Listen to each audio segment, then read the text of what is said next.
Muy buenas noches. Ya como les había comentado hace un rato, empezamos esta actividad con la presencia del doctor Cristóbal Rodríguez y agradecemos mucho la presencia de todos ustedes esta noche aquí. Esta actividad se enmarca dentro de las diferentes actividades que hemos estado haciendo alrededor del tema de Duarte en este año y sobre todo a partir de la inauguración de la exposición de Duarte, Visiones Colectivas en Espacios Vinculados, que se encuentra aquí en la sala de exposiciones temporales. Esta exposición ha sido acompañada desde sus inicios por diferentes programas de animación como este, programa educativo también, que consiste en una serie de cartillas especiales pedagógicas para los escolares que están visitando la exposición de Duarte y también, como es esta actividad, todos los otros programas han sido financiados, auspiciados y los hemos podido realizar por la colaboración de la Cervecería Nacional Dominicana, la Corporación de la Zona Franca Industrial de Santiago, Cemento Cibao y Fundación Huáscar Rodríguez, la Embajada de los Estados Unidos y la Monumental de Seguros. Estas empresas han sido solidarias con el desarrollo de todo un programa sobre Duarte que culminará el 26 de enero del próximo año.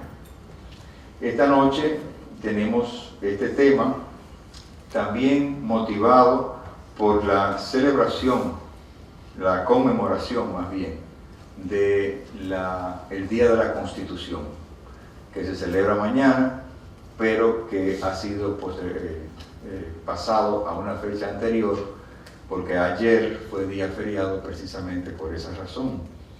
Y entonces nosotros, para aprovechar la oportunidad este año de comentar sobre la Constitución Dominicana, y como es el año del Bicentenario de Duarte, entonces pensamos que una manera de hacerlo era comparando la Constitución que elaboró, redactó, se dice que más bien inspiró, por otro lado se dice que fue de puño y letra, otros dicen que fue un grupo, etc.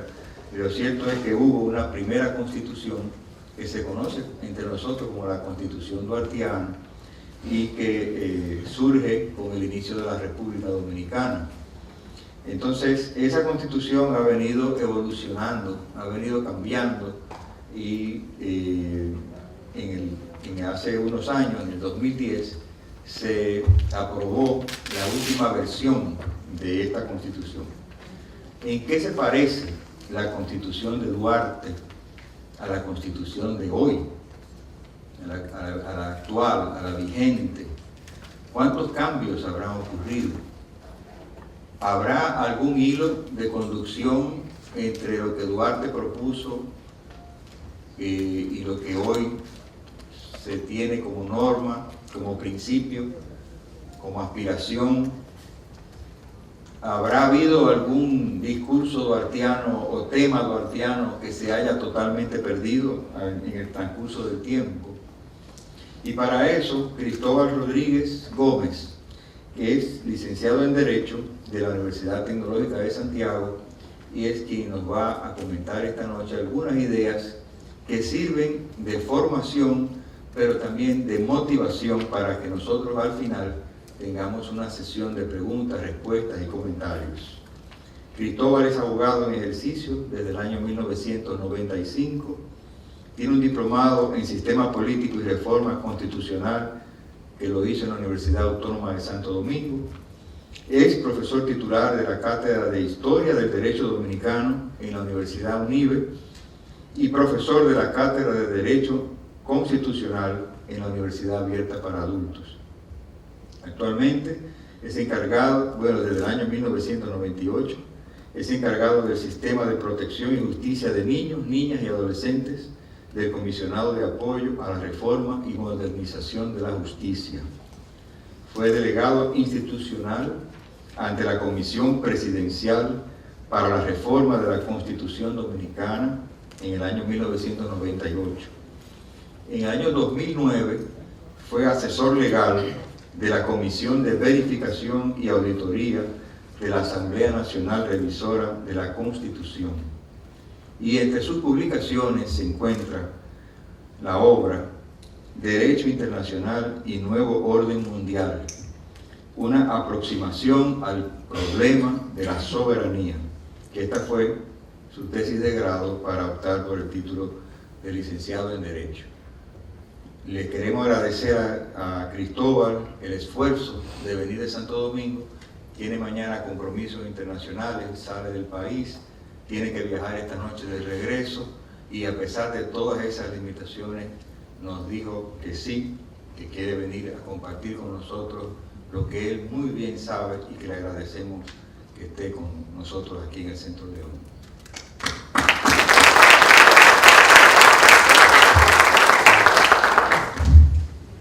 Bueno, muy buenas noches. Perdón por el retraso. Yo no vine en vehículo privado porque tengo que regresar hoy mismo.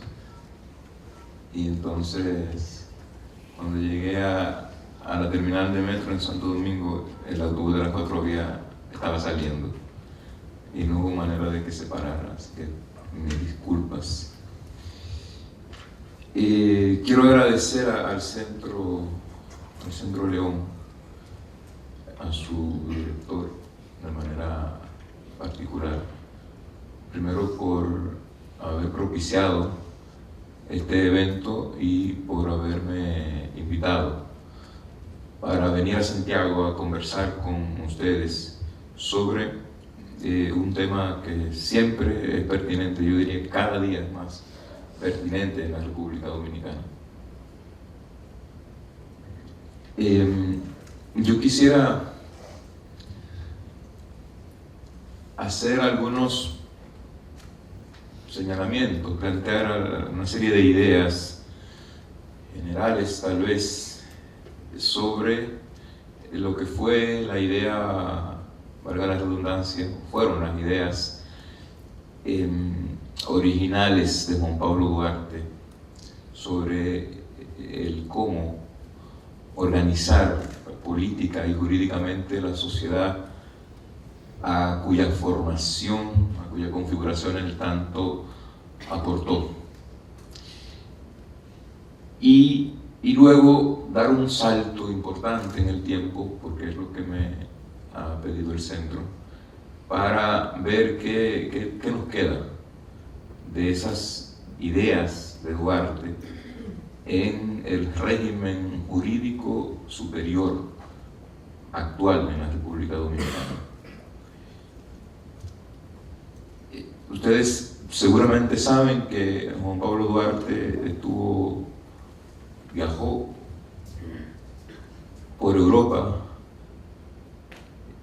y principalmente como resultado de esos viajes, pero también de lectura que había hecho de autores entonces muy en boga en el viejo continente, tenía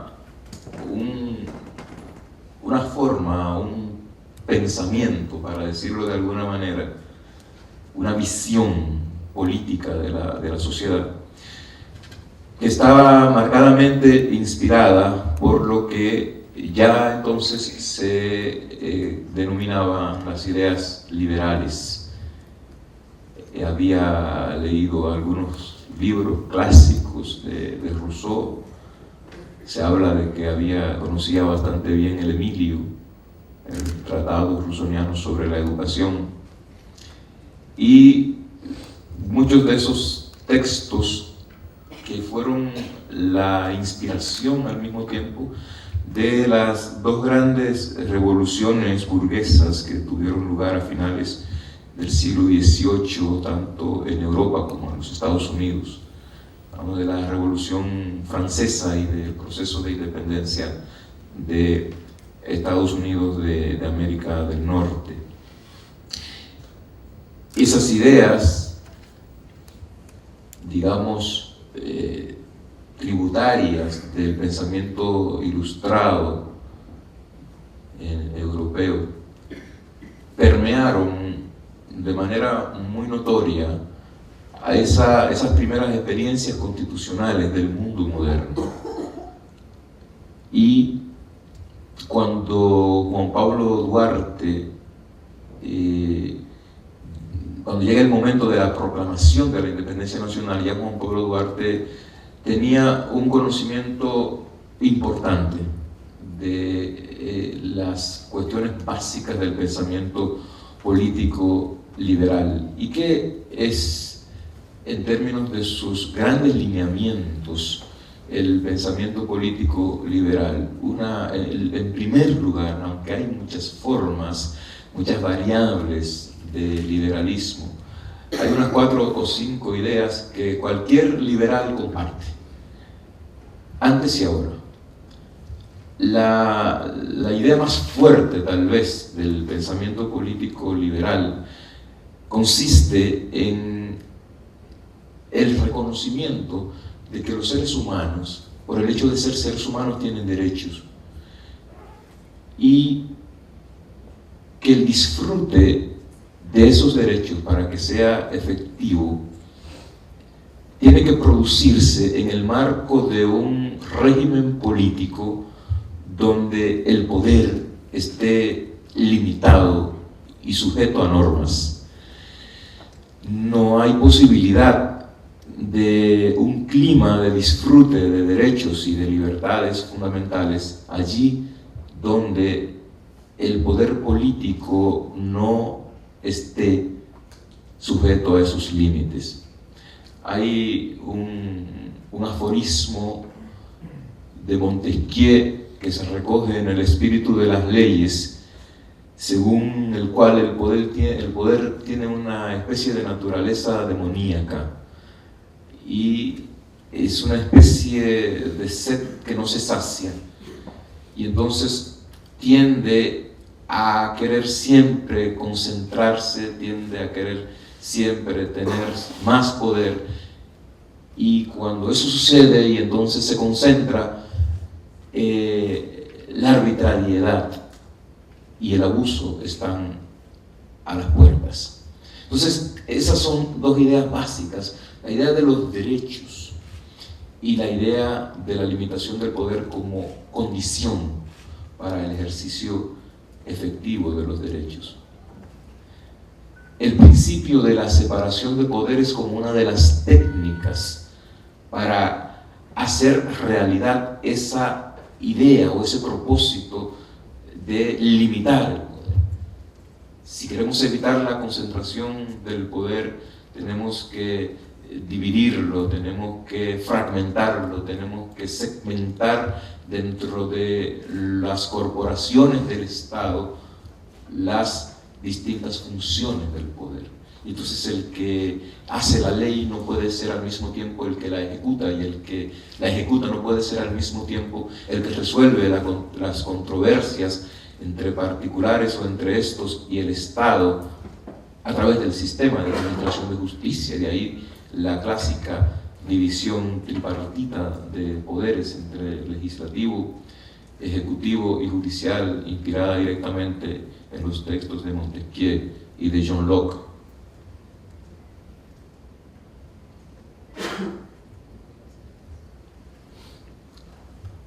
Y entonces la división de poderes es otra idea, digamos, axial del pensamiento político liberal.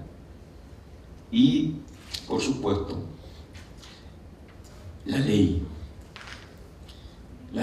como regla de conducta de la ciudadanía, pero sobre todo como instrumento para disciplinar el ejercicio del poder.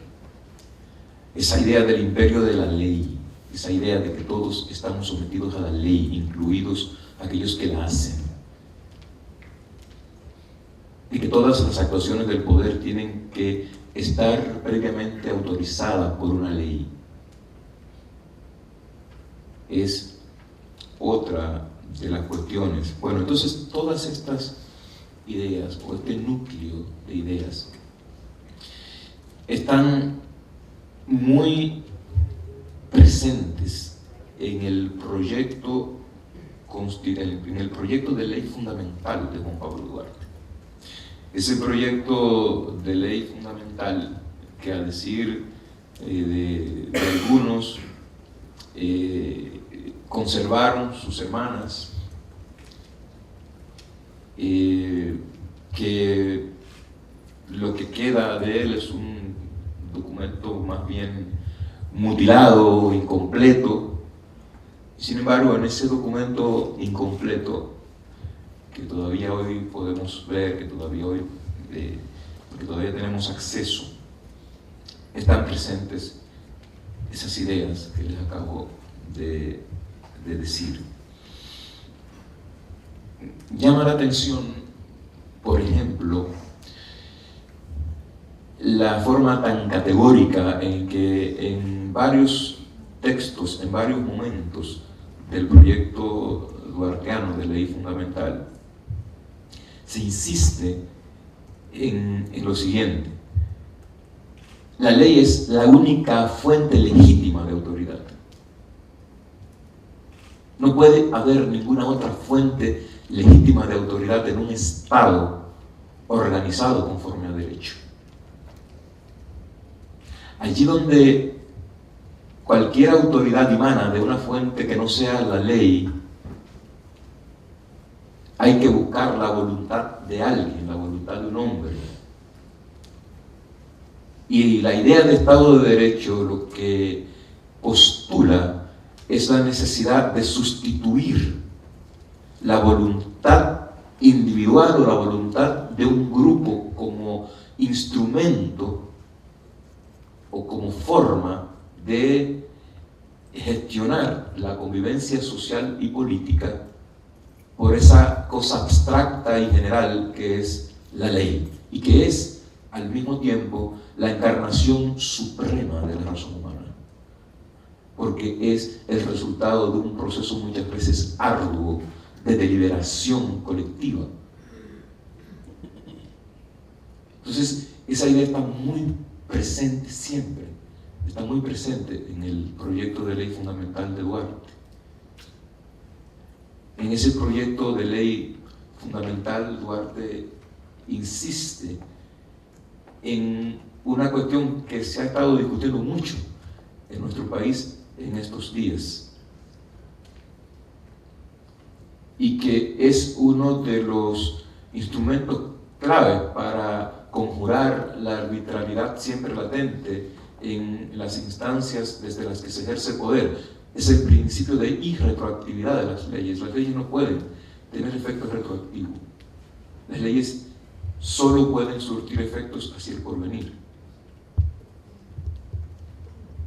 Y no pueden desconocer derechos adquiridos al amparo de normas o de legislaciones anteriores.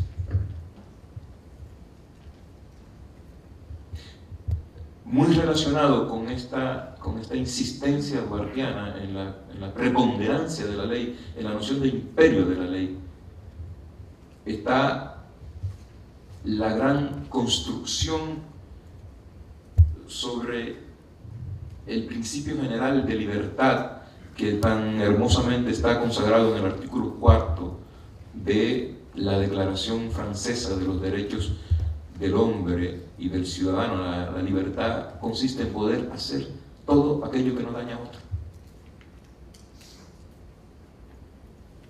Y solo puede estar limitada esa libertad de acción, esa libertad de autonomía personal de acción, por la ley, y solo puede estar limitada por la ley cuando la limitación legislativamente impuesta tiene por propósito garantizar el disfrute de idénticas libertades para los demás. De ahí que en el proyecto de ley fundamental de Duarte se rescata otra idea cardinal. Si por un lado los poderes públicos están subordinados a la ley al mismo tiempo está subordinada a la justicia. Fíjense, estamos hablando del año de 1844, y ya en el año 1844 Duarte postulaba en su proyecto de ley fundamental. Sí, vamos a estar gobernados por leyes, pero las leyes al mismo tiempo tienen que estar gobernadas por la idea de justicia.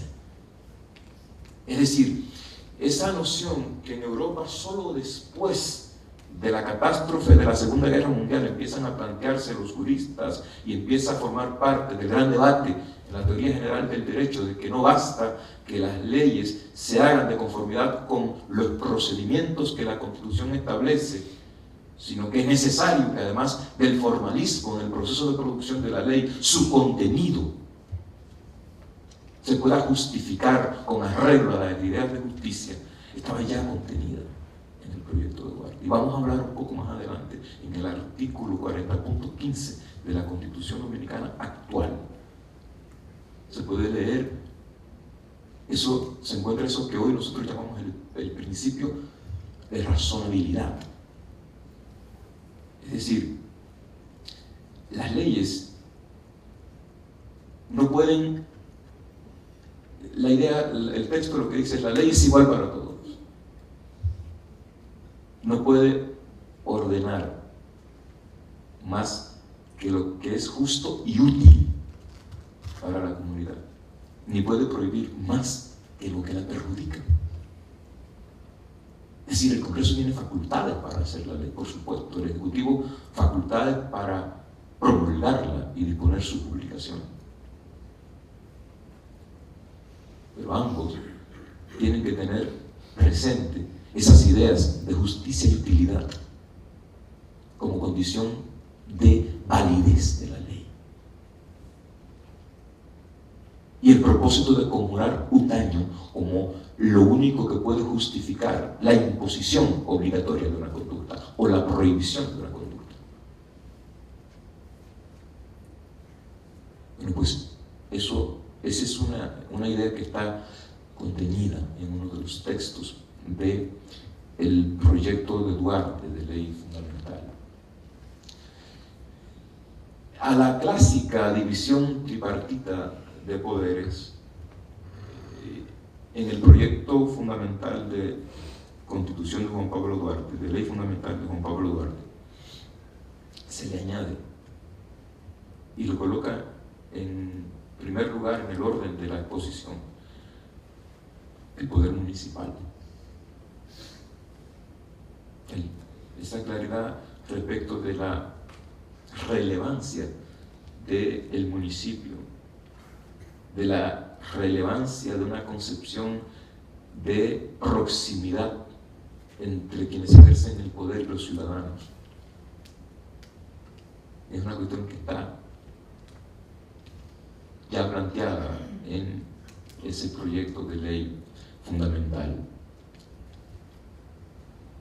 Yo no tengo que contarles a ustedes que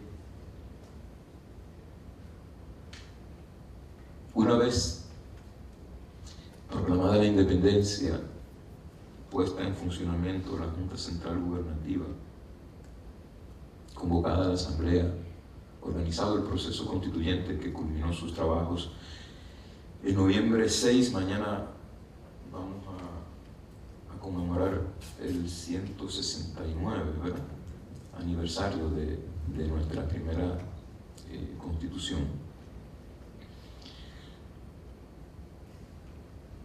Si bien muchas de estas ideas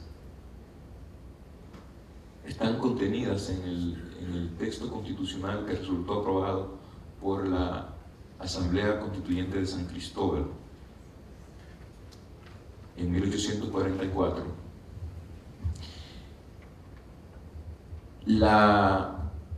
el asalto, para decirlo de alguna manera, el asalto a la Asamblea Constituyente perpetrado por Pedro Santana, la mañana en que asistió para tomar juramento como primer presidente constitucional y al mismo tiempo jurar la Constitución aprobada por los asambleístas, terminó desnaturalizando en términos absolutos todo el contenido de esa Constitución.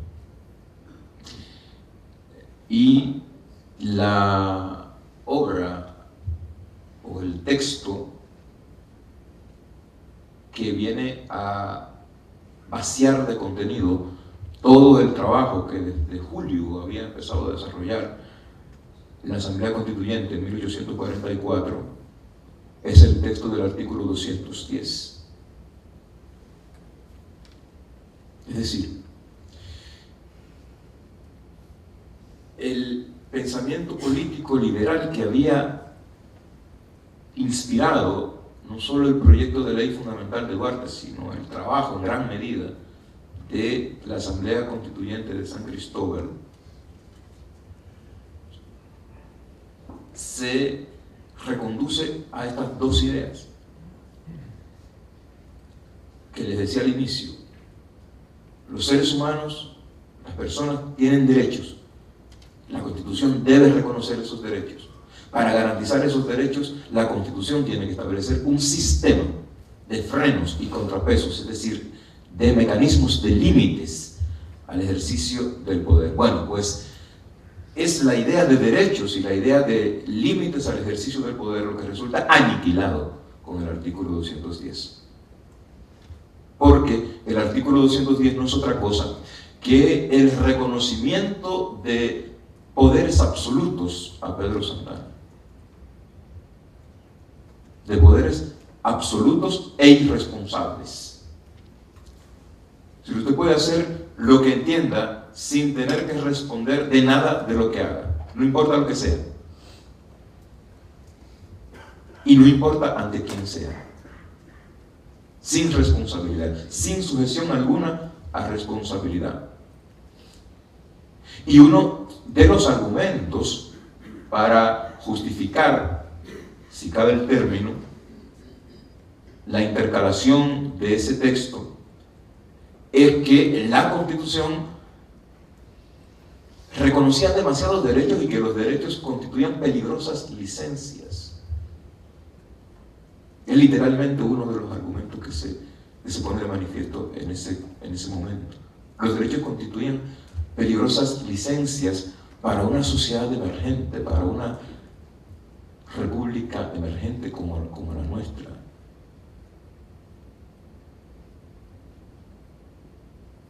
Hay una semblanza bastante hermosa que escribió don Gregorio Luperón, el general Gregorio Luperón, a la muerte de Pedro Santana, donde él dice: el liberalismo, él le tenía temor a la democracia y a las ideas liberales, y el despotismo fue su cetro. Es decir, la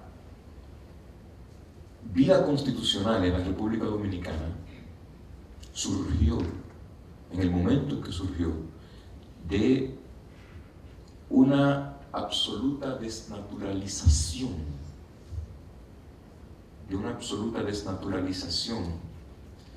de los propósitos que originalmente inspiraron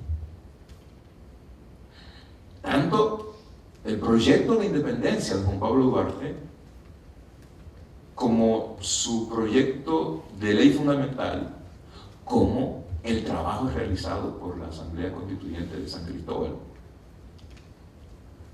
Porque es que en el momento en que se intercaló el texto del artículo 210, todo el sistema constitucional, entramos en un estado de excepción.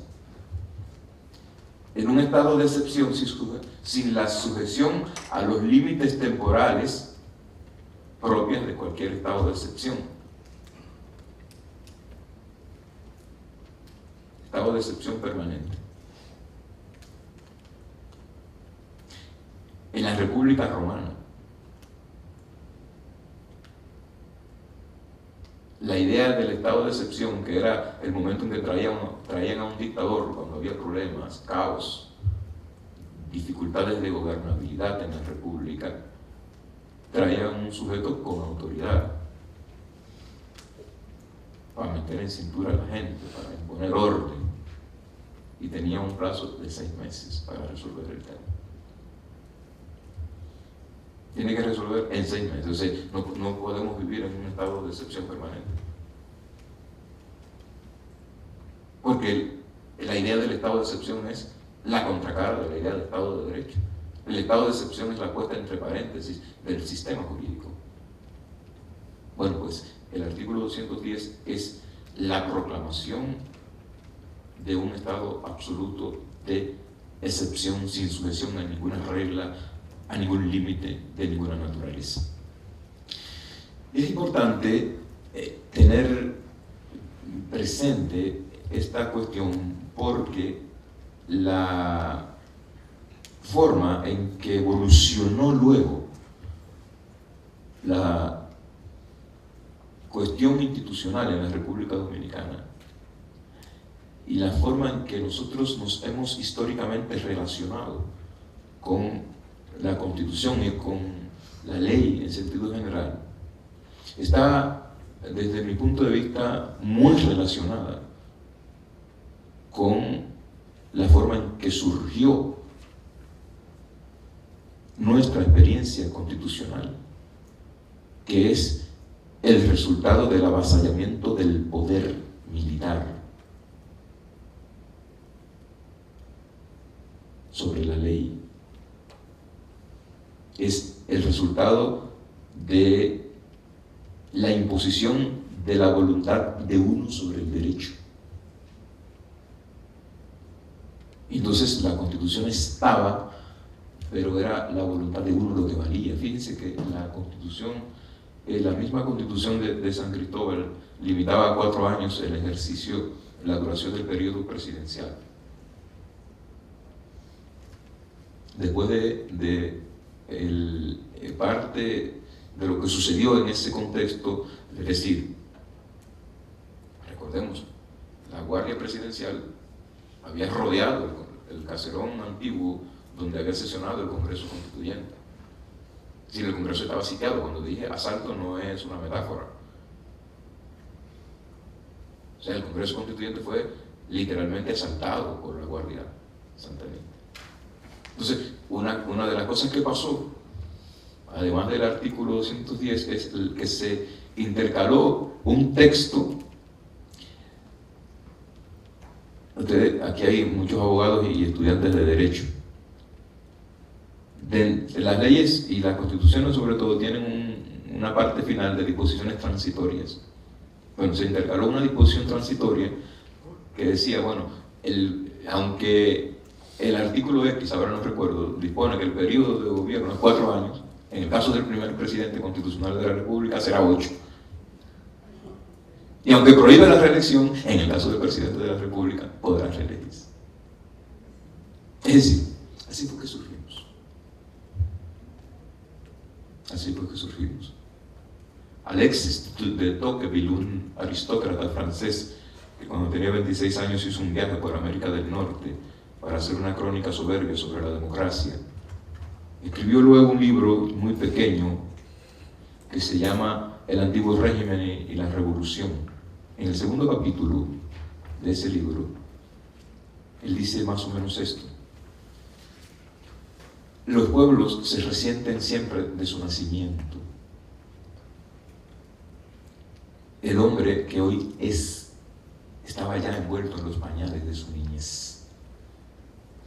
Es decir, lo que a la postre terminan siendo las sociedades está directísimamente relacionado con la forma en que en sus orígenes se cojan esos procesos de constitución de las sociedades.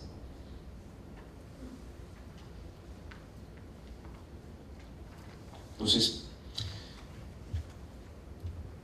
es mucho lo que ha pasado, es mucho lo que ha llovido. Hace 169 años de esto que les estoy contando. Y no podemos hacer el recorrido detallado. Yo quisiera, y lo quiero hacer brevemente para no cansarles, ver un poco qué tenemos nosotros hoy. Y les advierto que yo no quisiera hablar tanto de la Constitución como documento, sino del régimen jurídico, del régimen constitucional, que implica mucho más que eso. Y que necesita mucho más que eso, mucho más que una constitución. En 2010, el 26 de enero, fue proclamada una reforma constitucional considerable que se estuvo discutiendo en el país por casi 4 años, desde octubre del 2006, desde un poco antes de octubre del 2006, empezaron los aprestos para la reforma constitucional, la consulta popular que se hizo a nivel casi nacional en muchos ayuntamientos, en muchos municipios, consultas sectoriales, todo eso que ustedes conocen porque no hace mucho tiempo que pasó.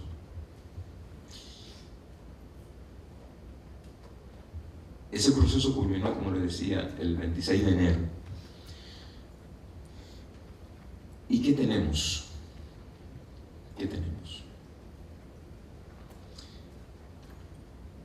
Pienso que el resultado más palpable de la reforma constitucional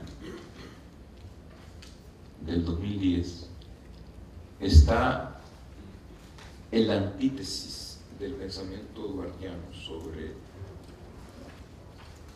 la constitución o lo que debe ser una constitución.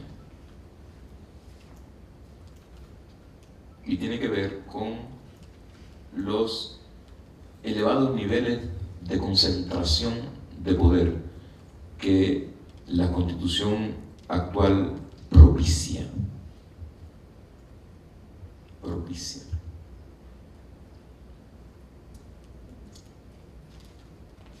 Y lo quiero ilustrar con algunos señalamientos respecto de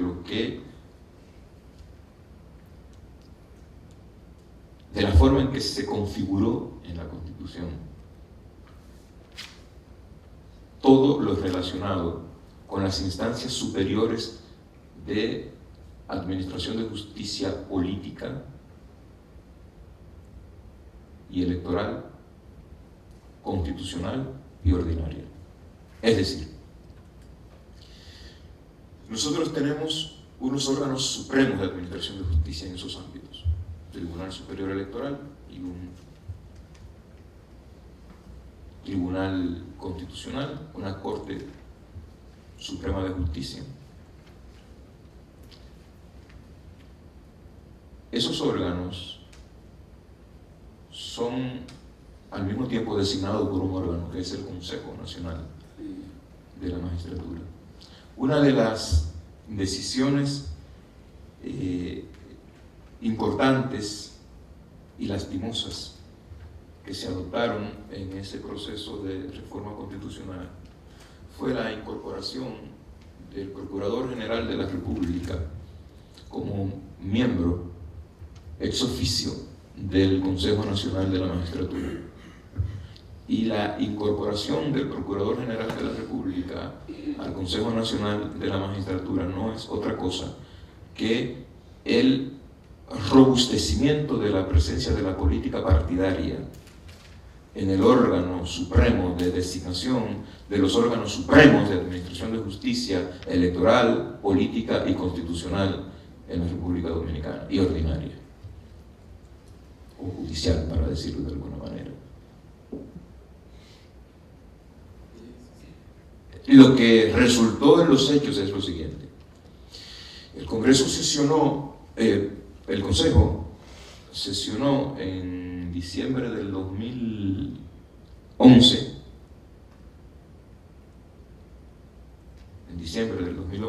¿verdad? Con esta integración: el presidente de la República y los presidentes de ambas cámaras del Congreso Nacional, los tres de un mismo partido político, del comité político de una misma organización política, el Procurador General de la República de la misma formación política. El Consejo tiene 8 miembros, ahí van 4. un senador que al tenor de la Constitución debe ser miembro de un partido político diferente del que ostente la primera minoría, pero que no puede ser de ninguna organización que haya concurrido aliada con el de la primera minoría. Bueno, pues resulta que el senador designado al Consejo fue electo senador en una alianza del Partido Reformista con el partido de la primera minoría, que es el PLD, cosa que está prohibida por la Constitución, pero bueno, ese señor es parte de una alianza y por tanto el partido principal tiene 5 votos. Les cuento lo siguiente. La Constitución hizo algo más, o en la Constitución se hizo algo más. En la Constitución se le confirió facultad al Consejo Nacional de la Magistratura para evaluar disciplinariamente a los jueces de la Corte Suprema de Justicia. Fíjense, les aclaro, la Constitución creó un órgano de administración y gobierno del Poder Judicial, que es el Consejo del Poder Judicial, que en buena lógica es el órgano al que debía corresponder todo lo relacionado con la política disciplinaria, con las políticas administrativas, con las políticas de gobierno en el Poder Judicial. Bueno, pues hay una facultad muy sensible, la de evaluar a los jueces de la Corte Suprema de Justicia, que no se reconoce al Consejo del Poder Judicial, sino al Consejo de la Magistratura. ¿Y por qué les hago este señalamiento? Porque 2 jueces de la Corte Suprema de Justicia son miembros del Consejo Nacional de la Magistratura, el presidente y otro juez designado por sus pares, que hace las veces de secretario. Si 2 jueces de la Suprema Corte de Justicia forman parte de un órgano que decide quiénes integran a la propia Corte Suprema de Justicia y a los demás, a esas otras instancias que les decía, y ese Consejo tiene facultad para evaluar y por tanto posibilidad de destituir a los jueces de la Corte Suprema de Justicia, esos jueces de la Corte que están en ese Consejo son más o menos, o podrían llegar a ser más o menos, rehenes de la voluntad política del Consejo, o de la mayoría en el Consejo. Porque el Consejo los puede evaluar, los puede iniciar. Es decir, de lo que estamos hablando es de que en la Constitución se diseñó un mecanismo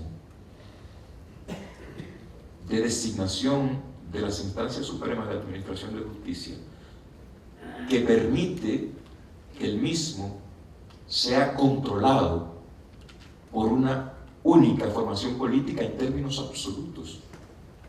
Y lo que resulta de eso es la casi imposibilidad de separar la justicia de la política partidaria. Y por tanto, lo que resulta es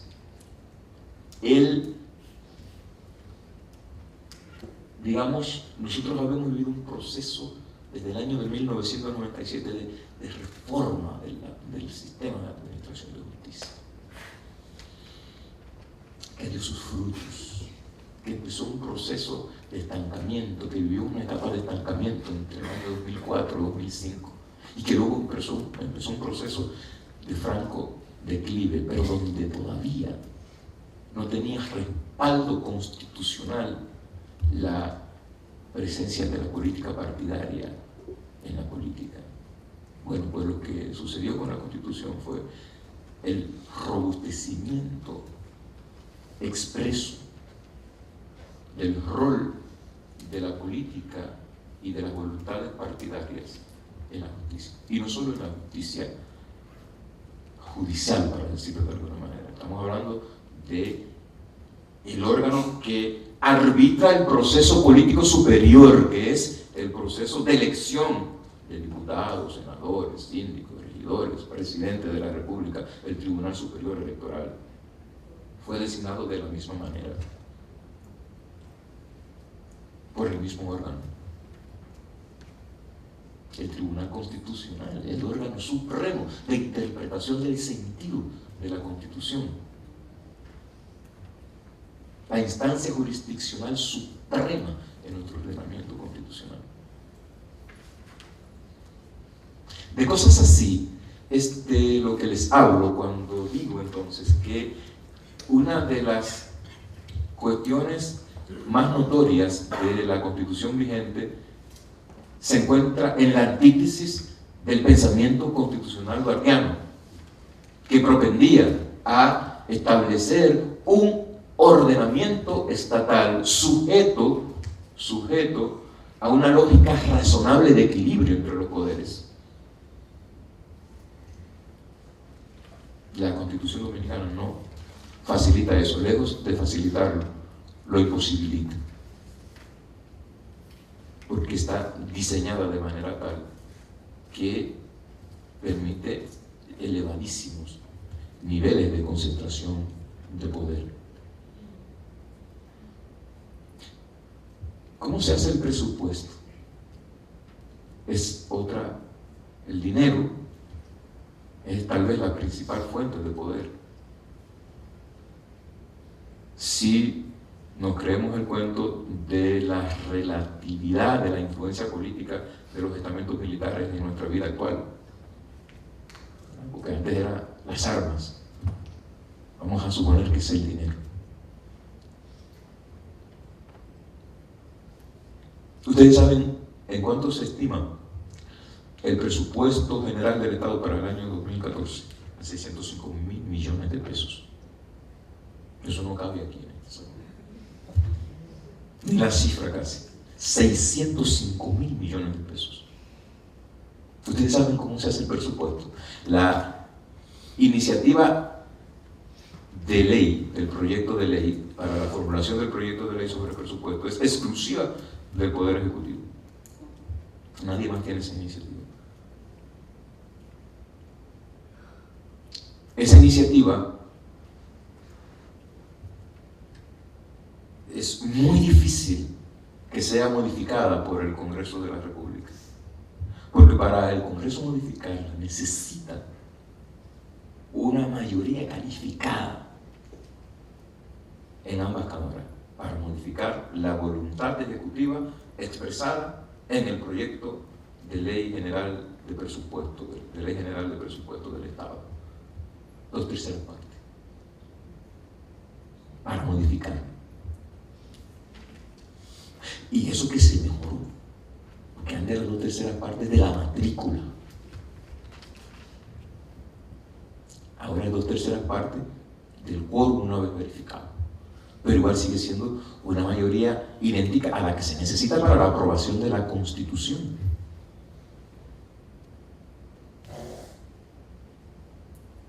Si es una supermayoría. ¿De qué estamos hablando? De que nosotros reeditamos un esquema de conformación del presupuesto general del Estado que sigue los mismos lineamientos que se utilizaron en la dictadura, y que se utilizaron luego en los gobiernos del doctor Joaquín Balaguer. Y a ese esquema se refería el doctor Balaguer en un discurso en el año de 1974,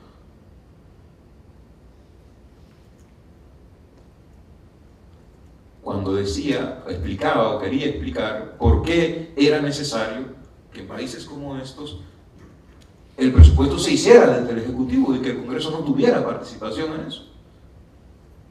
el 16 de agosto de 1974.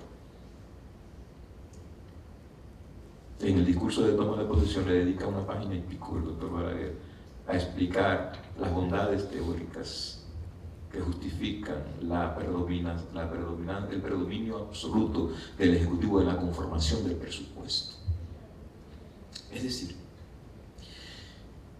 y de quien tiene ese poder para la conformación de la herramienta, bueno, los teóricos dicen el presupuesto es la principal herramienta de desarrollo, porque es a través del presupuesto que se asigna la partida, lo que va a los municipios, lo que va a la justicia, lo que va como incentivo a el desarrollo del aparato productivo, lo que va como incentivo a las políticas de exportación,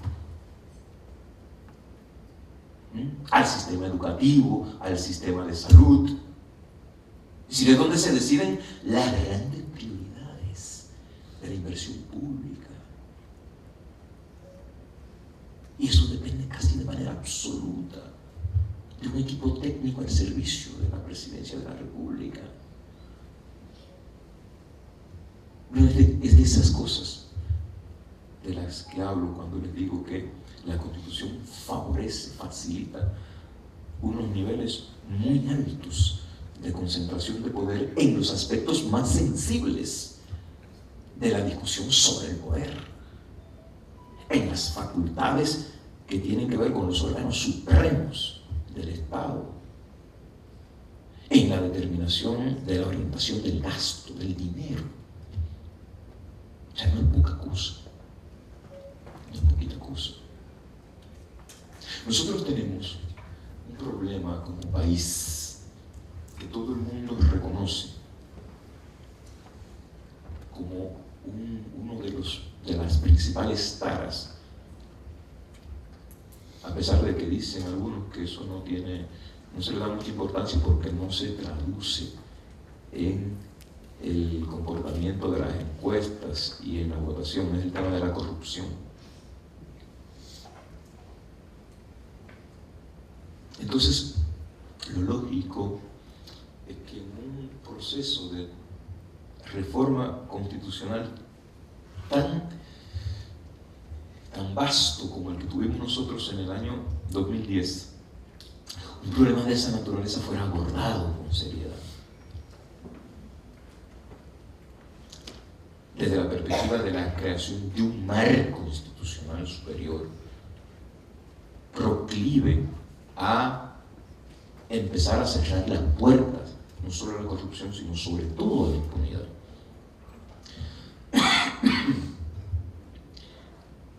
Bueno, pues vamos a ver dos detalles sobre este fenómeno que tienen también que ver con lo que les hablaba de la justicia. Poco más del 40% del presupuesto general del Estado se asigna y se ejecuta desde instancias que dependen del Poder Ejecutivo, ministerios, fundamentalmente. Es mucho más del 40%. Ministerios. Los ministros tienen una cosa que se llama, disfrutan de una cosa que se llama jurisdicción privilegiada. Lo que eso significa es que los ministros solo pueden ser enjuiciados penalmente por la Corte Suprema de Justicia. No hay otra vía. A eso remite la idea de jurisdicción privilegiada, ¿verdad? Entonces, ¿qué es lo que eso? ¿En qué se traduce eso al final, a la postre? En que si se perdió un dinero, vamos a presumir la buena fe, se perdió un dinero de un ministerio X. Vamos a suponer obras públicas, ahí nunca pasa nada, pero vamos a suponer obras públicas.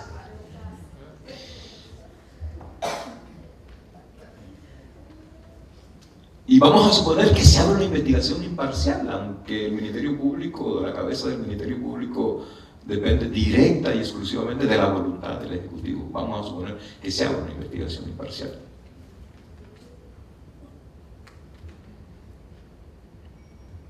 ¿Qué va a decidir al final ese órgano que decíamos ahorita cómo está conformado?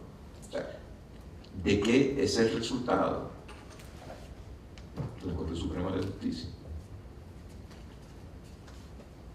No es casual que se haya puesto de moda la palabra archivo a propósito de casos importantes en el sistema de administración de justicia. No es casual. Es un diseño institucional que convierte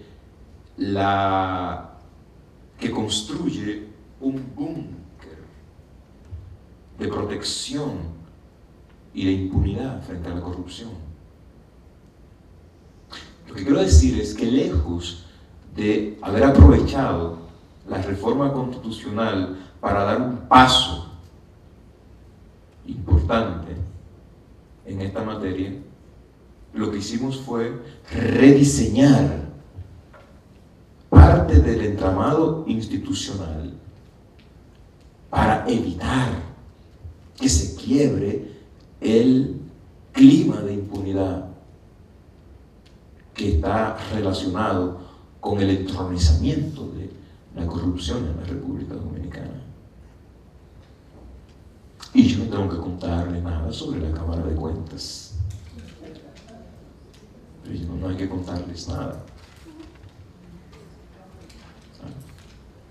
Entonces, en conclusión, podríamos extender la lista, hacerla larga, de ejemplos sobre cómo se ha venido produciendo un proceso de afianzamiento, de concentración preocupante del poder en la República Dominicana.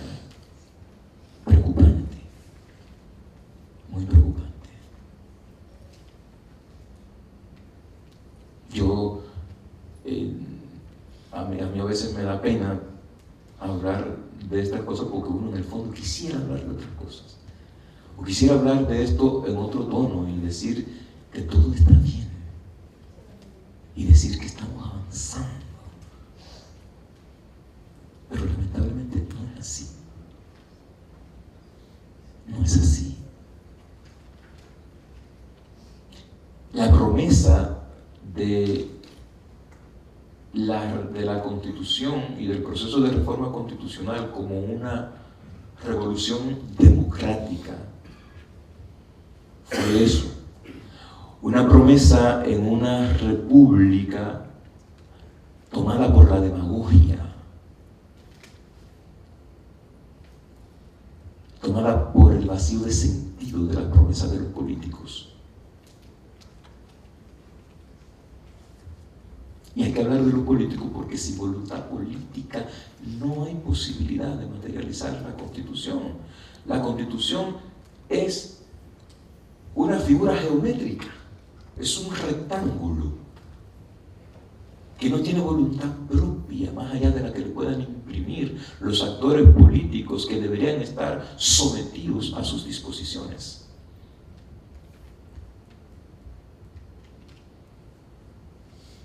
Por eso yo les decía, yo en vez de la Constitución, porque ¿qué uno puede decir de la Constitución?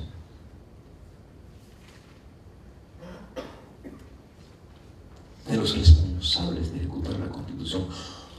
Hace un año y pico me preguntó un joven estudiante en el Museo Memorial de la Resistencia, que me invitaron a hablar en ocasión del aniversario de la Constitución de Vox, ¿y qué considera usted que es el elemento más importante de la Constitución de Vox de 1963? Y le decía, no está escrito en la Constitución de Vox del 63, su elemento más importante, lo más relevante de la Constitución de Vox no está escrito en la Constitución. Era la voluntad política, la determinación política del profesor Vox para hacerla realidad, para que sus mandatos, para que sus disposiciones no fueran una letra hueca, para que no fueran un pedazo de papel, para que tuviera sentido, para que pudiera interpelar la vida cotidiana de la gente. Porque ¿para qué sirven los gobiernos y las leyes y las constituciones si a la postre no nos sirven para hacernos mejores, para vivir mejor, para estar más felices? Léanse el preámbulo de la Declaración de Independencia de los Estados Unidos. Ese hermosísimo texto que surgió de la pluma de Thomas Jefferson, que nos dice que tenemos como autoevidentes ciertas verdades, que todos somos hechos iguales por el mismo Creador, que a todos nos asisten ciertos derechos, dentro de los que se encuentran la libertad y la búsqueda de la felicidad, que para la preservación de esos derechos se instituyen entre los hombres los gobiernos. No es para otra cosa que se instituyen entre los hombres y las mujeres los gobiernos. Es para hacernos más felices, para que podamos vivir mejor, para que podamos desarrollarnos como personas, para que se pueda hacer realidad el texto del artículo 43 de la Constitución sobre el libre desarrollo de la personalidad, para que la educación no sea un postulado,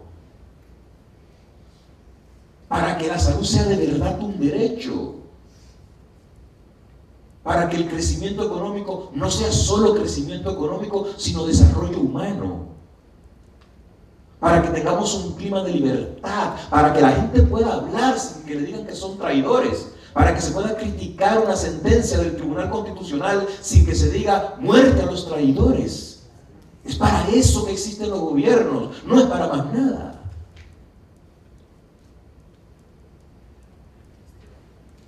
No es para más nada. Entonces,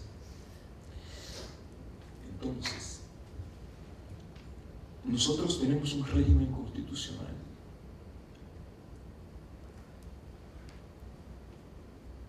en la República Dominicana hoy que está en deuda con el proyecto republicano de Pablo Duarte. Hay una deuda por pagar con Duarte en este país.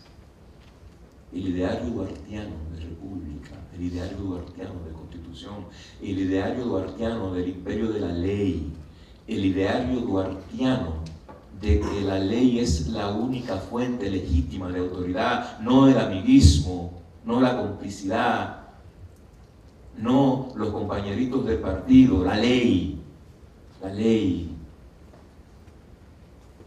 Son tareas pendientes a 169 años de la elaboración del proyecto de ley fundamental de Duarte y a 169 años que mañana se cumplen de proclamación de nuestra primera Constitución. Y esto no debe desalentarnos, al contrario. Yo, la única razón por la que estoy aquí y me voy ahorita, desde que terminen las preguntas, me voy, y mañana me voy a Puerto Rico a hablar de estos temas, es porque yo creo que esto no solo es que tiene que cambiar, sino que puede cambiar. Que puede cambiar y está en nosotros la posibilidad de cambiar. La posibilidad de que las leyes realmente signifiquen algo. Si nosotros no podemos seguir abonando el caos como sociedad, y la sociedad en la que la ley deja de tener sentido no tiene otro destino, y a mí lo que me gustaría es que mi hija y los hijos de mi hija, que ahora está entrando al tercer año de psicología en la universidad, puedan vivir en este país, puedan vivir aquí.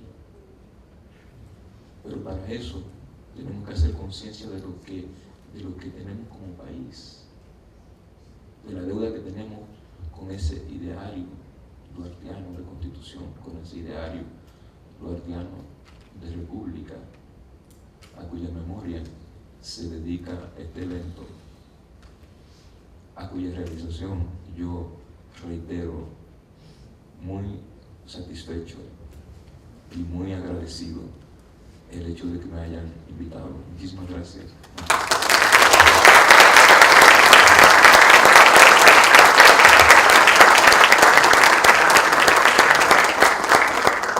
Muchísimas gracias, don Cristóbal. Creo que tenemos un marco muy importante para poder formular nuestras inquietudes, nuestros comentarios, nuestras ideas. Si alguno de ustedes se anima para empezar esta sesión de preguntas y comentarios. Le pedimos por favor que seamos lo más breve posible, o más bien concisos en la formulación de los temas. Aquí tenemos una participación y allí tenemos 2, 3, 4. Y que por favor se identifiquen. Doctor, agradecemos de esta iniciativa del Centro León y nos honramos en tenerlo nosotros dando nuestra charla. ¿Considera usted, doctor, que un tribunal constitucional ilegítimo que nació de la autoría de un individuo que abusó del Poder Ejecutivo, el secuestro del Poder Judicial y del Congreso para establecer el Tribunal Constitucional, no puede ser legítimo? No puede estar, no está amparado el espíritu de la ley, como usted sí, como usted debe definirse. Gracias. ¿Lo hacemos uno por uno? Podemos tomar tres preguntas. Allá tenemos 2 más y después hacemos 3 más. Por favor. Sí.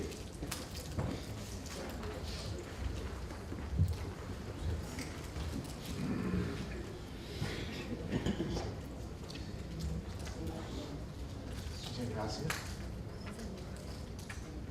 Sí, gracias. Raymond Parra, comunicador. Gracias al profesor Cristóbal por ese valioso discurso concienzudo, de valor, de vanguardia, así lo estipula. Doctor, con respecto a nuestra Constitución, si hacemos un parangón entre cómo se ha diluido para usted su opinión, qué tenemos actualmente como Constitución, si la equiparamos con la Constitución duartiana, y cada qué tiempo ha de modificarse la Constitución de la República Dominicana, ¿cómo es el proceso?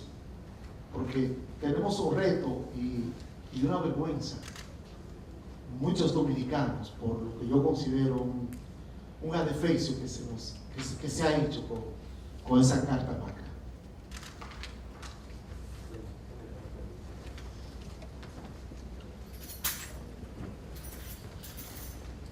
Buenas noches, Rafael Casado, comunicador también a su servicio. Un poquito tarde, apenas llego de Santo Domingo en este preciso momento y no quería perder la oportunidad de estar con ustedes, los expositores. Mi pregunta sería la siguiente: si nos vamos un poquito al tiempo que Juan Pablo Duarte estuviera hoy vivo aquí en la República Dominicana, ¿qué pasaría? ¿Viviría Juan Pablo Duarte a favor de construir ese aparato que él formó? ¿O qué podría suceder?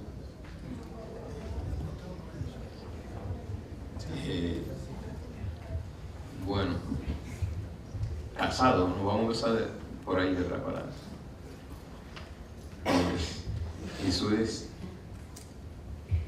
casi un ejercicio absoluto de especulación.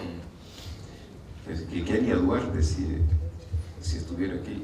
Yo que creo que Duarte era coherente. Pienso que estuviera haciendo algo parecido a lo que estamos haciendo nosotros en este momento. Más, menos, en otro escenario. Es decir, mirando qué tenemos y vislumbrando qué hacer, qué se puede hacer. Es decir, lo que quiero decirle en síntesis es que no creo que estuviera tranquilo mirando el panorama. No iba a ser otra república, pero sí probablemente iba a estar tentado de retornar a algunas de las ideas matrices que inspiraron la república, lo que hoy tenemos como tal. Eso yo me atrevería a decirle. ¿Cada cuánto tiempo se debe reformar la Constitución? Esa es una cuestión mayor. Hay un intercambio epistolar hermosísimo entre James Madison y Thomas Jefferson a propósito de este tema. Jefferson, siendo embajador en París, estudió las tablas actuariales. Y en base a sus estudios de las tablas actuariales, llegó a una conclusión política importante y creía que una constitución debía reformarse por lo menos cada 18 años y 4 meses, que era el tiempo promedio de duración de una generación política. Y esto estaba en consonancia con la idea jeffersoniana de que las constituciones son para los vivos, para las generaciones vivas. Con la idea jeffersoniana de que los muertos no pueden someter al imperio de sus ideas, de sus creencias, a las generaciones del futuro. Conecta en última instancia con la concepción jeffersoniana sobre la soberanía. Es decir, cada generación debe ser soberana para redefinir las normas básicas de organización de la convivencia social y política. Esas ideas están en el alma de la concepción democrática o del ideal democrático de Jefferson. Es una cuestión que conecta con una matriz del pensamiento kantiano sobre el derecho. La idea, Immanuel Kant, en un libro que se llama Teoría para una metafísica de las costumbres, discute la siguiente cuestión: ¿por qué la gente le debe obediencia al derecho? ¿O qué es lo que mejor puede lograr hacer que la gente obedezca al derecho? Y Kant decía más o menos, bueno, la mejor forma para que la gente acate la ley es si el destinatario de la ley se siente de alguna manera partícipe del proceso de producción de la ley, si de alguna manera el destinatario del derecho se siente coautor del derecho.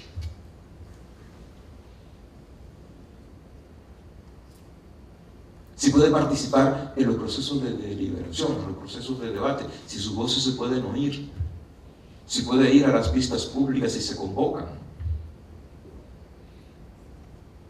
Si el Congreso, en otras palabras, se convirtiera en una caja de resonancia del debate y de la deliberación pública,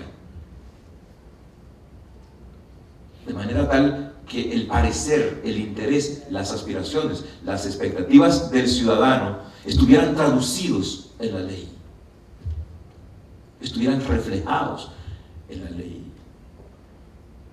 Y eso solo es posible si cada generación puede tener la posibilidad, por lo menos, si decide que está bien, perfecto, pero tener por lo menos la posibilidad.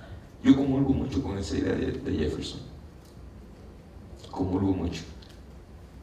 Desconfío de los argumentos de Madison en esa disputa, porque Madison en última instancia lo que apelaba era lo dice casi con estas palabras: hay una veneración que solo el tiempo le confiere a los negocios humanos. para decir luego que en una sociedad hay que tocar lo menos posible la Constitución. Y fíjese que ganó Madison la discusión. Fíjese lo difícil que es modificar la Constitución de los Estados Unidos. O sea, la modificación formal, mediante los procesos formales de convocar una asamblea, tiene que aprobarse en cada una de las 52 legislaturas por una supermayoría de 3/4 partes y luego en la legislatura federal por la misma supermayoría. Es virtualmente, o sea, lo más tedioso. Esa es una de las razones que explica el rol tan protagónico que ha tenido la Corte Suprema de Justicia en los Estados Unidos al momento de reinterpretar el sentido de la Constitución. Porque si la Corte no hubiera asumido desde temprano ese rol, la Corte Suprema en Estados Unidos, entonces la Constitución hubiera quedado efectivamente petrificada en el tiempo. La Corte tuvo que redefinirlo todo. ¿Qué es la igualdad? ¿Qué era lo que pensaban los constituyentes cuando hablaron de igualdad si ellos tenían esclavos? ¿Qué era lo que pensaban los constituyentes cuando proscribían los tratos crueles e inhumanos si ellos iban a las plazas públicas los sábados por la tarde a presenciar los azotes que como castigo se le imponían a las personas? A la luz de la Corte Suprema de Warren, evidentemente inusuales y degradantes, a la luz de lo que hicieron la Constitución, normales y no degradantes. Bueno, entonces yo prefiero que la interpretación o la reinterpretación del derecho o del código fundamental, que es la Constitución, la asuma la ciudadanía periódicamente y que los tribunales de administración de justicia tengan un rol más modesto y menos invasivo respecto del significado, de determinar el significado del derecho en la vida de la gente, porque el problema es que los jueces tienen demasiado poder y no están sujetos a los controles democráticos a que bien o mal están sujetos diputados, senadores, presidentes, síndicos, etcétera, etcétera. La otra pregunta, vamos a hacer el esfuerzo de precisar para que da chance para otras participaciones. Sí, pero la pregunta de él es si es legal el Tribunal Constitucional, ya que ante tantos vicios que se puede percibir que hubo para su constitución, si es legal decir que... El Tribunal Constitucional es legal, y yo debo decir más. Yo fui y soy defensor de la idea de que exista en República Dominicana un Tribunal Constitucional. En mi oficina se confeccionaron algunos de los comunicados que se hicieron públicos en la prensa nacional defendiendo la idea de que se instaurara un Tribunal Constitucional cuando poca gente creía o quería defender esa idea.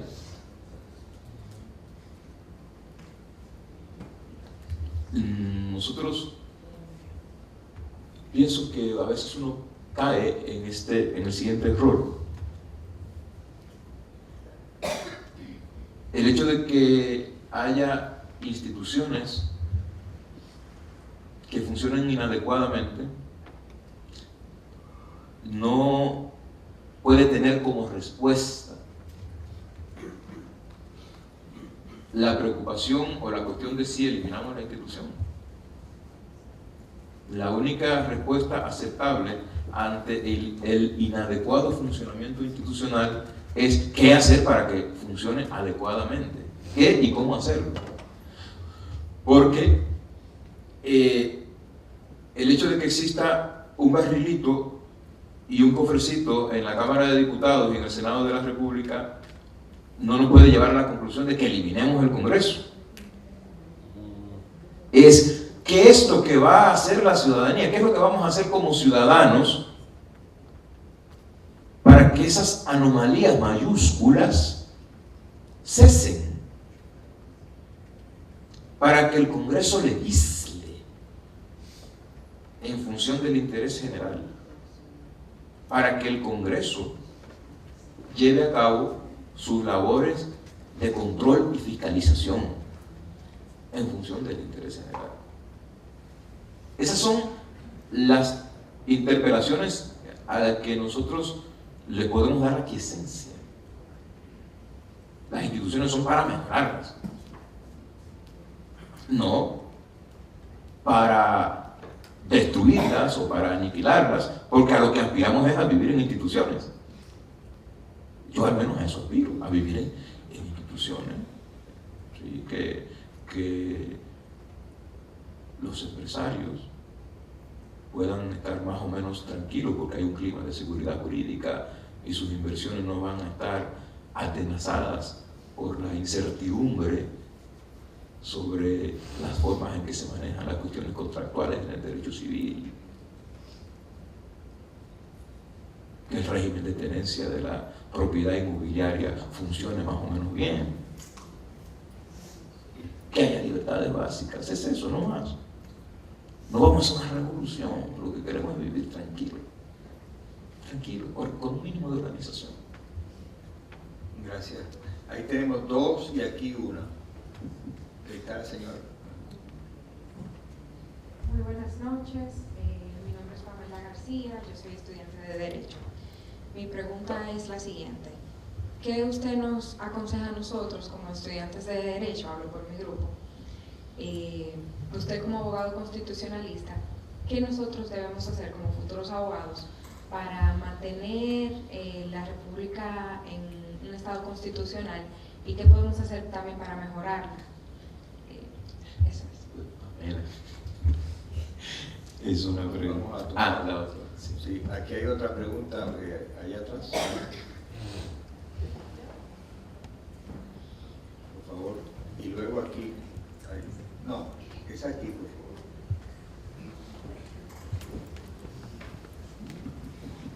Bueno, yo quisiera saber qué usted opina sobre la sentencia 0168. Mi nombre es Manuel Vargas. Y segundo, una petición, que nos permita una foto de grupo. Ya. Por favor, Susati aquí, al señor Rick. Ahorita vamos nosotros tres. Gracias, buenas noches, Guido Rigio.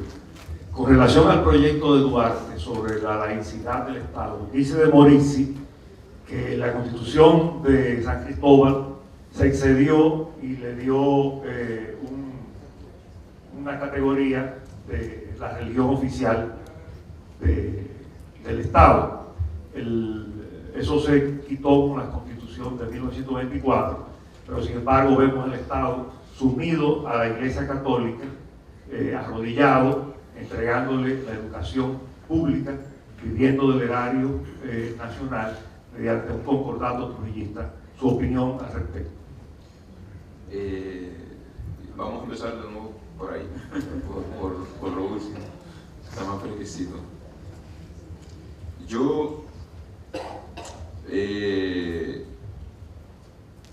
Mi madre, yo soy de un campo de Mao que se llama Gurabo, a 45 minutos de aquí, más o menos, una hora. Mi madre tiene las llaves de la iglesia del pueblo. O sea, ella que abre, cuando ella se enferma, empieza tarde la misa.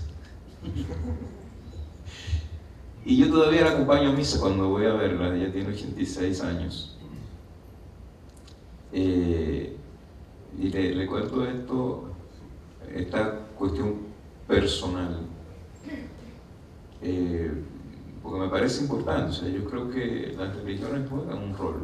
Uno puede estar de acuerdo o en desacuerdo con ello en la vida personal de la gente, en la vida familiar, en la vida privada de la gente. Yo creo que eso es importante. Pero yo creo que los negocios de la fe deben estar totalmente separados de los negocios del gobierno. Cuando Constantino decidió mudar el Imperio Romano de Roma a Constantinopla en 1423, si mal no me acuerdo, se llevó todo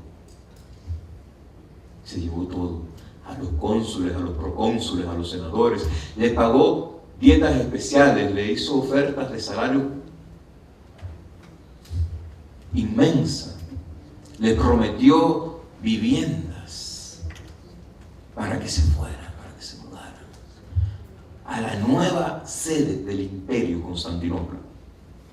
Una única autoridad relevante quedó en Roma, el obispo. Porque ya entonces tenía claro Constantino que el imperio era una cosa y la religión otra.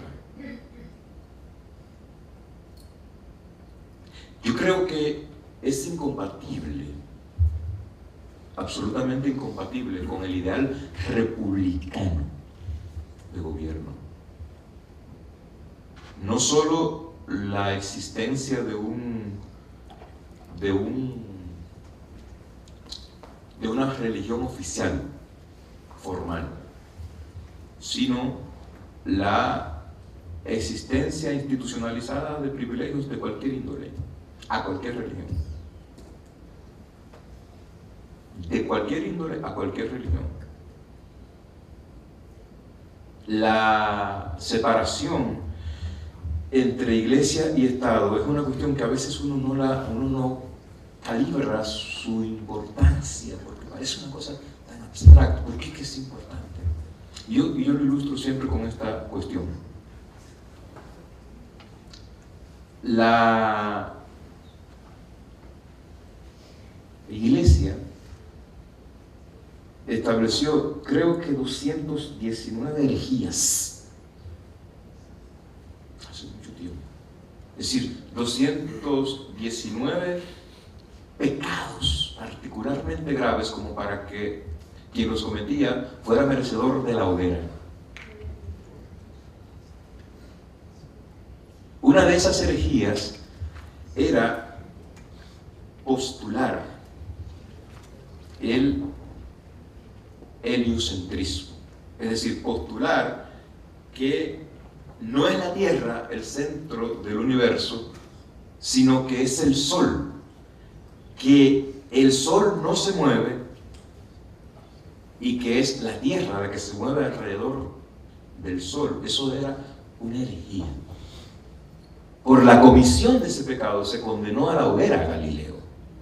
Pero esa era una cuestión que hacía en el siglo XVII a.C. los sabios jónicos ya lo habían postulado. Aristarco lo había postulado 17 siglos antes de Cristo, mirando, observando los barcos cuando se perdían en el horizonte. Se van hundiendo, creían que se iban hundiendo. Y entonces no desaparecían de golpe, sino que poco a poco, la vela era la cúspide de la vela era lo último que desaparecía. Y eso me empezó a preocupar. Pero ¿qué hay un problema? Es que van cayendo. Es que somos nosotros los que nos movemos. Bueno, y especuló y lo planteó. ¿Por qué yo le cuento esto? Porque eso, en la medida en que era asumido por la religión y por tanto asumido por el Estado religioso, confesional, se traducía en una cosa simple pero desastrosa, en impedir cualquier posibilidad de desarrollo de la ciencia. Es decir, tú sabes todo lo que tuvo que suceder para que finalmente se pudiera demostrar y asumirse en la comunidad científica que la Tierra se mueve. Y todo lo que el progreso técnico y científico le debe a eso. Einstein no hubiera sido posible sin eso. La computadora no hubiera sido posible sin eso. Es decir, hay una conexión inextricable entre aquella cuestión y todo lo que tenemos hoy en términos de progreso tecnológico. Porque hay una serie de verdades físicas, de descubrimientos físicos que solo han sido posibles O sea, la física teórica, la física cuántica y sus grandes descubrimientos solo han sido posibles a partir del escudriñamiento detallado de ese fenómeno. Y todo eso estuvo secuestrado, impedido de discusión por siglos, por la importancia que tenía la Iglesia en el Estado. Si no es una cuestión que se relaciona solo con las cuestiones, con la gente individual, sino que toca las posibilidades del progreso científico. ¿Y usted sabe por qué era una herejía? Porque en el libro en el capítulo 10 del libro de Josué, en el Viejo Testamento, se narra una batalla entre Josué y los moravíes, o los moravitas.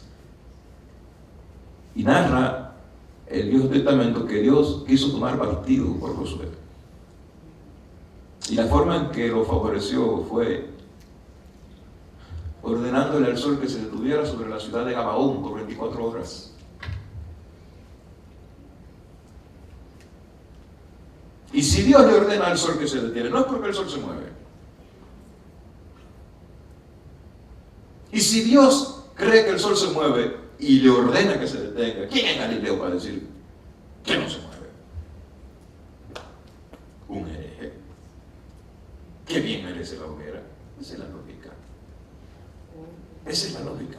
La otra pregunta era, una pregunta de qué puede ser útil para los Pamela.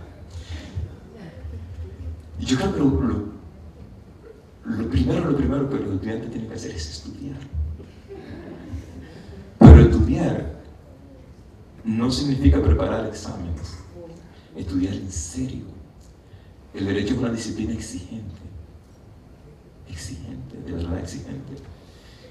Tan exigente como importante. O sea, el nivel de exigencia de la disciplina del derecho viene dado por el nivel de relevancia de esta disciplina en la vida de la gente. Y yo pienso que lo mejor y más importante que puede hacer un estudiante es tratar de comprender realmente la disciplina que ha decidido estudiar. Porque todo lo demás, las actitudes que se puedan asumir, los compromisos que se puedan asumir y la efectividad de esos compromisos y de esas actitudes va a depender mucho de el nivel de comprensión, del nivel de conocimiento que tengamos de nuestra herramienta de trabajo. Entonces yo pienso que lo primero es eso. Y lo otro es una cosa muy sencilla. Yo pienso que nosotros tenemos que predicar con el ejemplo. Los estudiantes y los que no son estudiantes, pero sobre todo los estudiantes, y sobre todo los estudiantes de Derecho, predicar con el ejemplo. Si estamos estudiando Derecho porque algún respeto tenemos por la idea de ley, respetemos la ley. No nos pasemos robo el semáforo, no hagamos trampa en los exámenes. Respetemos las reglas básicas. Yo pienso que eso, si cada uno no se salta la norma, si cada uno cumple con la norma, yo creo que es un aporte importante. Y de ahí en adelante, Pamela, ya cada quien va asumiendo sus responsabilidades. Yo he dicho mucho públicamente lo que pienso sobre la sentencia 0168-013, mis últimos 4 artículos de prensa y casi una buena parte de mis intervenciones, menos esta, ha sido sobre esa decisión desde que hace un mes y medio se dio. Se los resumo. Yo pienso que es una decisión que se lleva al encuentro 17 artículos de la Constitución. Es una cuestión que pone en entredicho nociones básicas del Estado de Derecho, que atenta contra la dignidad humana, que expone al Estado dominicano en su responsabilidad internacional a condenas y sanciones de cualquier tipo. y sobre todo, una sentencia que está generando mucho dolor, mucho sufrimiento, mucha frustración y contribuyendo, y esto es lo más lamentable, contribuyendo a la profundización de un resentimiento muy grande, a la exacerbación del discurso del odio, a la exacerbación de la intolerancia. La diputada Minuta Vares Mirabal lo dijo mejor, ha sacado lo peor de nosotros como colectivo. Y al final nos hacemos una foto, ¿le parece? Bien, tenemos la última sesión que comienza allá, después viene aquí y termina en Juan. Vamos, Raquel, perdón, que hay un micrófono para ti. Si yo no sé quién se lo llevó. Pues dígalo. Sí, saludamos la presencia del experto, a quien estimamos bastante. Yo lo que quiero es abonar el debate en torno a las ideas planteadas de una manera u otra por cada uno de los aquí presentes. En el sentido de que, como dice Cristóbal, realmente el pensamiento, el sentimiento constitucional no debe limitarse al mero texto, sino que todo ello debe impregnar el espíritu de una comunidad jurídica dada en una nación. Por eso entendemos, como él acaba de decir, que esa sentencia en particular violenta todos los principios constitucionales y todos los ordenamientos jurídicos que sustentamos, por la razón de que precisamente si el objetivo es el respeto a la dignidad humana, el respeto a los derechos fundamentales, el respeto a los principios que norman que no puede haber retroactividad en las leyes, y esto no se está aplicando, y si debemos respetar el nacimiento de determinado individuo bajo un contexto dado de una nacionalidad, y todo eso se está echando abajo, no podemos decir que cuando se critica dicha sentencia nos anima un espíritu antinacional. Yo particularmente me he sentido de un modo u otro afectada por dicha decisión, porque tengo empleados que son haitianos y siempre han observado una conducta respetuosa. Ha nacido una niña que ya tiene 4 años y que no hemos podido inscribir en los registros. Y es, señores, una cosa que a mí realmente casi se me saltan las lágrimas cuando la oigo recitando el himno nacional. Le encanta la pieza y la recita a diario. Y entonces, ¿cómo negarle la nacionalidad a una niña nacida o a un individuo cualquiera nacido bajo la constitución anterior que permitía que se le reconociera su nacionalidad por haber nacido en este territorio, que si bien ha sido modificado el texto, pero si ha nacido bajo el contexto de esa ley, no se le puede negar su nacionalidad? Entonces, señores, entiendo que se respeta la Constitución en la medida en que no se respetan sus postulados y sus principios. Cuando no se rinde cuentas, cuando no se combate la corrupción, cuando no hay un trato igualitario para todos los ciudadanos, eso es el verdadero irrespeto a los principios constitucionales y el verdadero irrespeto a quien nos fundó como nación. Es cuanto. Gracias. Por aquí, por favor.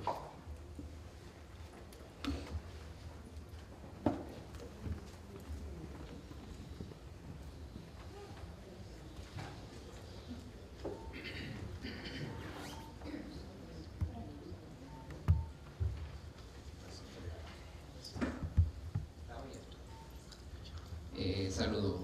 Claudio Durán. Mi inquietud es sobre el artículo 210 que da poderes especiales al presidente y que siempre ha sido muy criticado. Pero yo, del 44, la Constitución duartiana.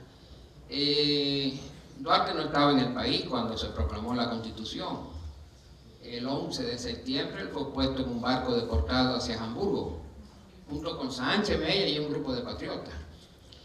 Pero yo me pregunto si él hubiera dirigido el proceso revolucionario de independencia, si él mismo no hubiera pedido el artículo 210, porque se puede manejar una guerra sin ese artículo. Hoy vemos como un ciclón le da poderes especiales al presidente o un terremoto. Y en la Constitución de Venezuela por menos que eso también se le da poderes especiales al presidente. Otra inquietud es sobre de la Constitución duartiana es ¿cuál es la razón social para que Duarte incluyera que para ser elegido había que ser propietario? Gracias. Queda un último turno. Con este turno cerramos.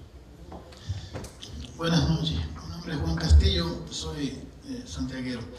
Doctor, usted ha dicho efectivamente que en el noviembre del 44 estaban reunidos en San Cristóbal y se había concebido la Constitución a partir de los ideales liberales de Duarte. Pedro Santana llega y pide que le pongan el 210 y bueno, triunfan las fuerzas conservadoras.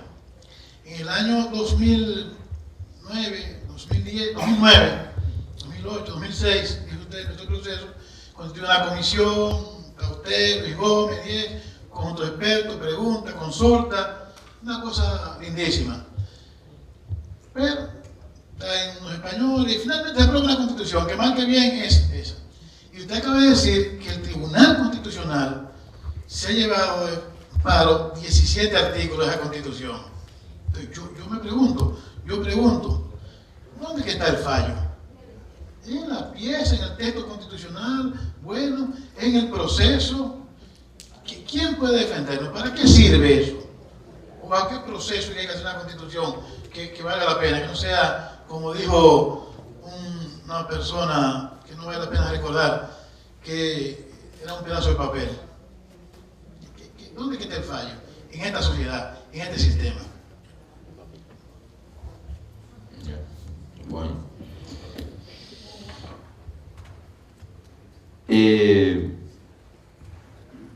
Yo decía muy temprano en el inicio de mi intervención primera, evocaba a Alexis de Tocqueville para colofonar esa temprana desnaturalización de los propósitos de la Constitución de 1844 y cómo eso nos ha perseguido como una sombra, como un fantasma a lo largo de 169 años. Es decir, fue Santana frente a Duarte que se impuso.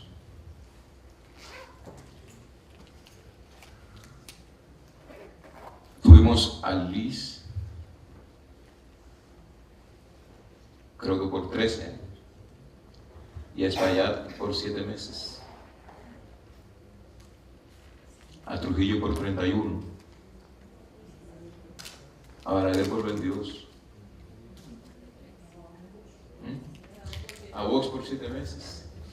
Es decir, hay demasiado autoritarismo diseminado a lo largo de nuestra historia, demasiada falta de compromiso con la democracia, demasiada falta de compromiso con las instituciones. Si usted se lee un poema épico de don Manuel del Cabral que se llama Compadre Mon, usted va a encontrar la radiografía suprema de nuestro ser nacional. Le cabe el cañaveral en 4 dedos de ron y una pistola y un revólver en el cinto y un caballo, en los símbolos del poder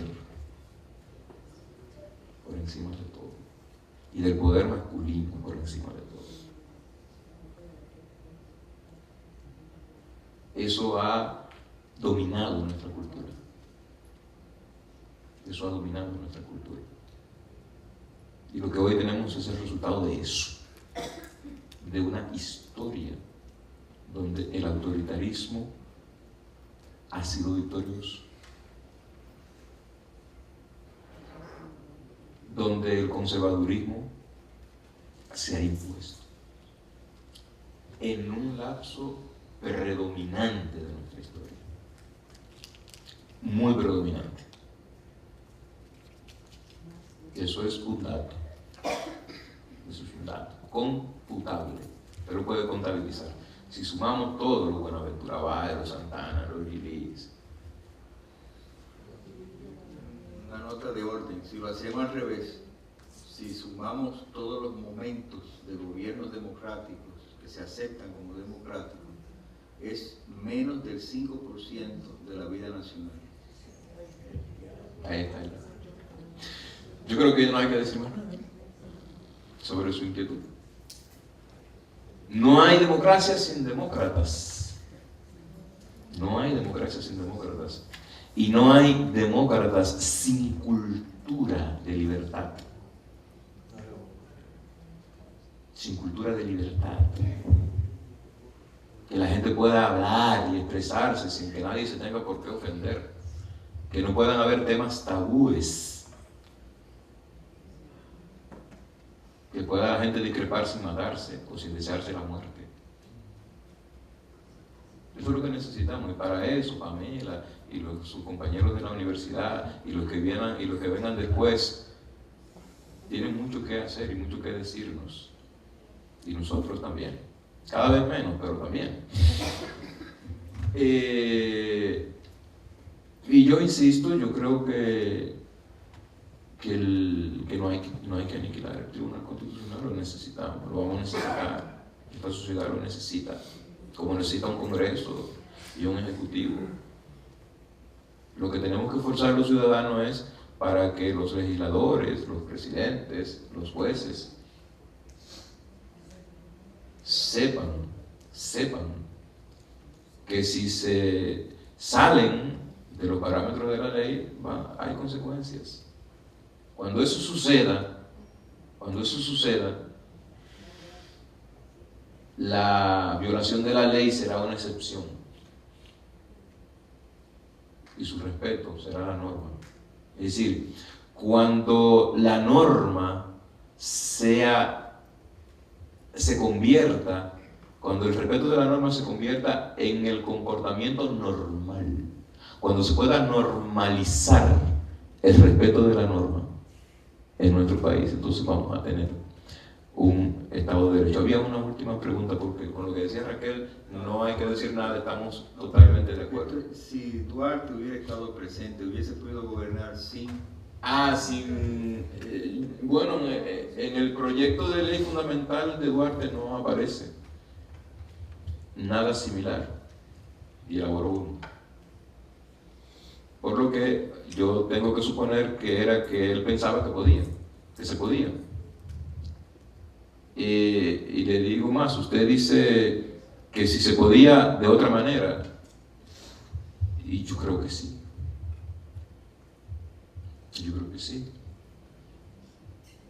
Yo le vuelvo a decir, la figura equivalente a la noción de estado de excepción en la antigua República Romana era el dictador. O sea, el dictador era una figura emblemática, era uno de los cargos más apetecidos, que a un sujeto lo designaran como dictador, era la distinción suprema que se podía uno imaginar. Y entonces, el dictador era el que gobernaba el estado de excepción. Pero desde esa antigüedad, el estado de excepción ha tenido como norma invariable una sujeción temporal, es decir, un límite temporal que no está en el artículo 210. Y en segundo lugar, no todos los actos de gobierno sucedidos durante el estado de excepción se justifican. Es decir, hay esferas del derecho que ni siquiera en el marco de un estado de excepción declarado regularmente el gobierno tiene derecho a intervenir. Y eso no está contemplado en el texto del artículo 210. No se exime de responsabilidad a un presidente por el hecho de que un terremoto, un huracán o una amenaza que provenga de disturbios particularmente intensos lo lleven a la declaratoria de un estado de excepción. O sea, no puede haber un gobernante irresponsable, ni siquiera en el marco de un estado de excepción. Y el artículo 210 lo decía con mucha claridad, sin responsabilidad alguna por ninguna actuación y ante nadie. Y ante nadie, porque eso es poner a un sujeto por encima de la ley, absolutamente por encima de la ley. Y cuando eso sucede, lo que pasa es que no hay ley, sino la voluntad de un sujeto.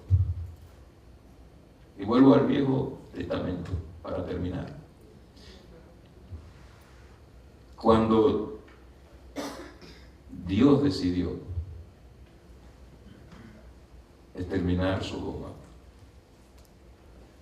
su siervo Abraham se le enfrentó. Y yo dije, pero ¿cómo tú vas a hacer eso? ¿Cómo tú vas a hacer eso? Y si en Sodoma hubieran 50 varones justos, ¿a ti no te parece injusto que ellos paguen las consecuencias de los pecadores? Paguen justo por pecadores. Y tú mismo no eres el que has dado la ley de la justicia como la ley suprema, el que has establecido la justicia como la ley suprema. Tú no puedes ponerte por encima de tu ley, tú estás obligado por tu ley. Es decir, los legisladores constituyentes decimonónicos empezaban los textos constitucionales que redactaron con esta invocación: en el nombre de Dios, supremo legislador del universo. Bueno, ese supremo legislador del universo, le dice su siervo, está vinculado, atado, obligado a su propia ley, con independencia de que haya sido él, como legislador supremo, el que la haya dado. No puede haber nadie por encima de la ley. Muchas gracias, señor. Buenas noches.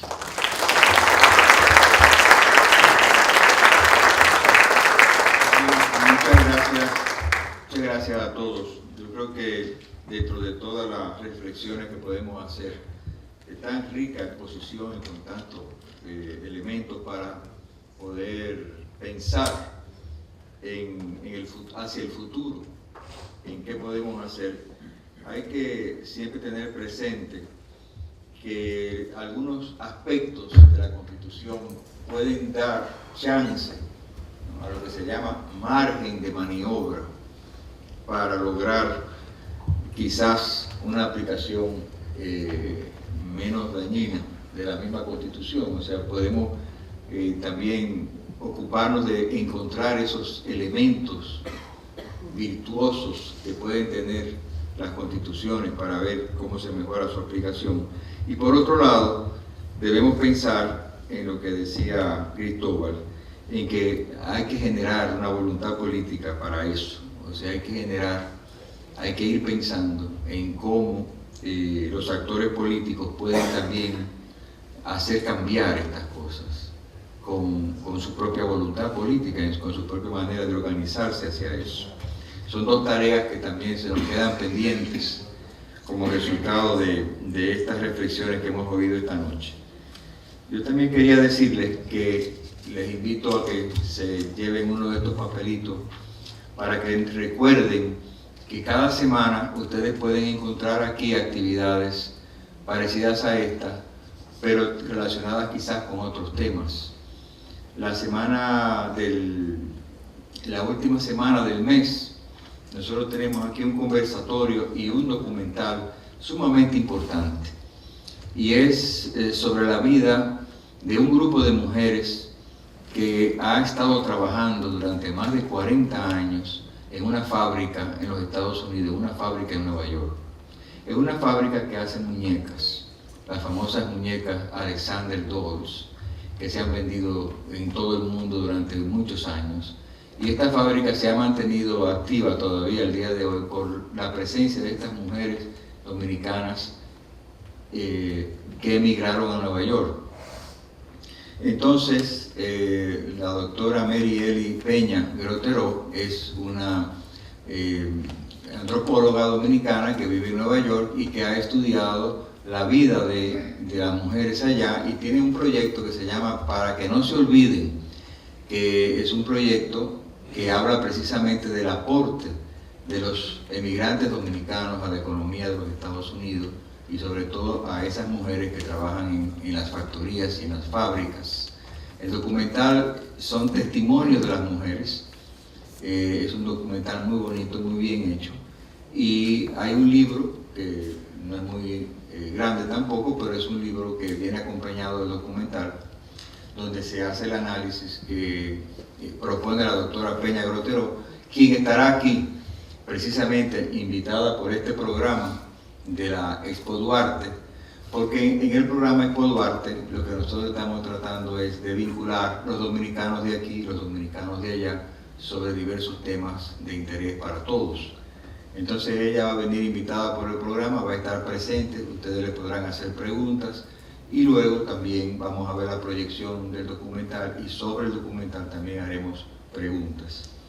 Sobre el tema de la negritud en el Caribe, tenemos un conversatorio el día 20, que es un tema muy importante que siempre tendrá vigencia por su poco tratamiento entre nosotros y que precisamente por analizarlo a veces de una manera deformada se presentan acciones deformadas y deformantes. Así que el día 20 tendremos un conversatorio alrededor de un personaje caribeño que hubiese cumplido 100 años y que es Aimé Césaire y toda su teoría, su idea sobre la negritud que podemos también aplicarla al caso dominicano y a cualquier país en el Caribe, cualquier nación en el Caribe. Así que hay otras cantidades de actividades que tenemos durante el mes de noviembre que sí me gustaría que ustedes se entusiasmaran para que siempre vinieran a participar en estas sesiones. A don Cristóbal, yo sé que ya yo se lo dije al principio, pero quiero decirle de nuevo, solamente la solidaridad, solamente un sentido muy claro de lo que es una responsabilidad social y la generosidad hace que él esté aquí hoy y de nuevo quiero agradecerle con el último aplauso de la noche.